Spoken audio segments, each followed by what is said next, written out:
যারা আমরা অভিনয় শিল্পী আমাদের প্রত্যেকেরই স্বপ্ন থাকে যে আমরা মুভি করব। আমি নিশাদ প্রিয়ম হয়েই কাজটা করে যেতে চাই আজীবন। আমার তো পছন্দের অনেক নায়ক আছে।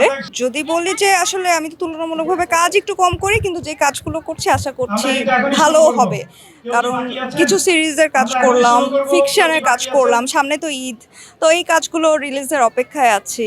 আর মাছরাঙ্গা টেলিভিশনে সিটি লাইফ বলে একটা সিরিয়াল করছি, সো ওই সিরিয়ালটা যাচ্ছে খুব ভালোভাবে। রোজার মাসটায় দেখা যায় কাজের একটা প্রেশার থাকলে তো ফ্যামিলির সাথে একদমই তখন সময় কাটানো হয় না।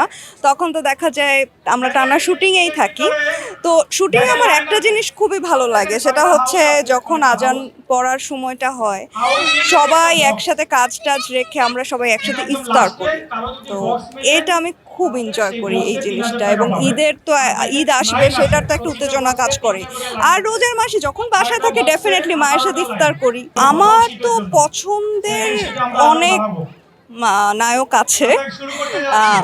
আমি যদি আমাদের দেশের কথা বলি, আমার যেমন মাহফুজ আহমেদ ভাইয়ের কাজ অনেক ভালো লাগে, ওনার সাথে তো আমি রিসেন্টলি অদৃশ্য করেছি।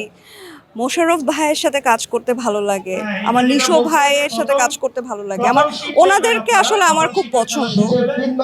সো আমি আমাদের বাংলাদেশে এই তিনজনকে খুব ভালো লাগে, পাশাপাশি আমার চঞ্চল ভাইকেও খুব ভালো লাগে। সো ওনাদের কাজ খুব ভালো লাগে। আর দেশের বাইরে অনেক পছন্দের নায়ক আছে। আমি নিশাদ প্রিয়ম হয়েই কাজটা করে যেতে চাই আজীবন। আমি অনেক কাজ দেখি, আমি কাজ শিখি। দেখা যায় আমার যেদিন শুটিং থাকে না, সেদিন দেখা যাচ্ছে আমি প্রচুর মুভি দেখছি, সিরিজ দেখছি, আমি বই পড়ছি। সো প্রত্যেকটা জিনিস দেখার এবং পড়ার পেছনে মানে সব কিছু অ্যাক্টিংটা গ্র্যাব করার একটা উদ্দেশ্য থাকে।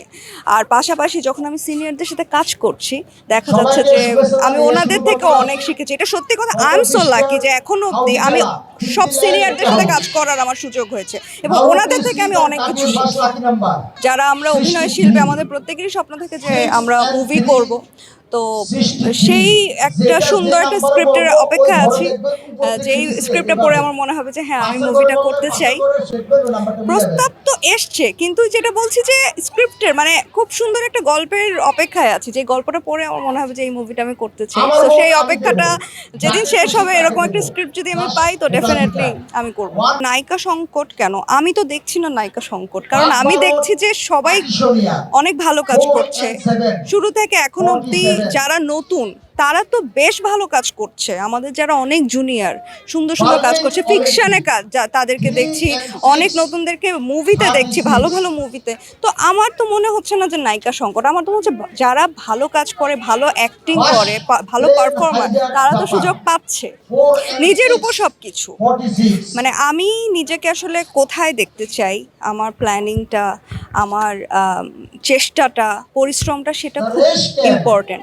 আমি যদি পরিশ্রম করি, আমি যদি চেষ্টা করি, ডেফিনেটলি আমি ভালো কাজ করতে পারবো, এটা আমি বিশ্বাস করি। তো যারা দেখা যাচ্ছে 5 বছর পরে এসছেন এবং কাজ করছেন, আবার যাদের একটা গ্যাপ পড়েছে, সো ডেফিনেটলি আমি বলবো হয়তোবা তাদের কোনো পার্সোনাল প্রবলেম ছিল, এই কারণে হয়তোবা গ্যাপটা। কিন্তু এরপরেও যারা ভালো ভালো কাজ করছেন, ডেফিনেটলি তারা অনেক পরিশ্রমী, অনেক হার্ড ওয়ার্কার, তারা তাদের স্বপ্নের দিকে আগাচ্ছেন বলেই ভালো কাজ করছেন। খুব ভালো ছিল।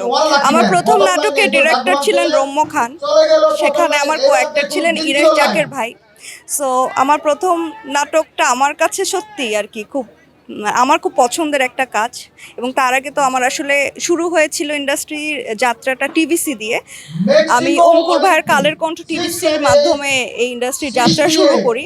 সো আমার কাছে এই কালের কণ্ঠ টিভিসি এবং আমি রম্য ভাইয়ের সাথে যে ফিকশনটা করেছি, এই দুটা কাজ আমার জীবনে খুব ইম্পর্ট্যান্ট। হয়তো এই দুটা কাজ না হলে আমার জার্নিটা এত দূর হতোই না। আমার দর্শকদের আমি এটাই বলতে চাই যে সবার যেন সামনের দিনগুলো খুব ভালো কাটে, সবাই সাবধানে থাকেন, ভালো থাকেন, সুস্থ থাকেন।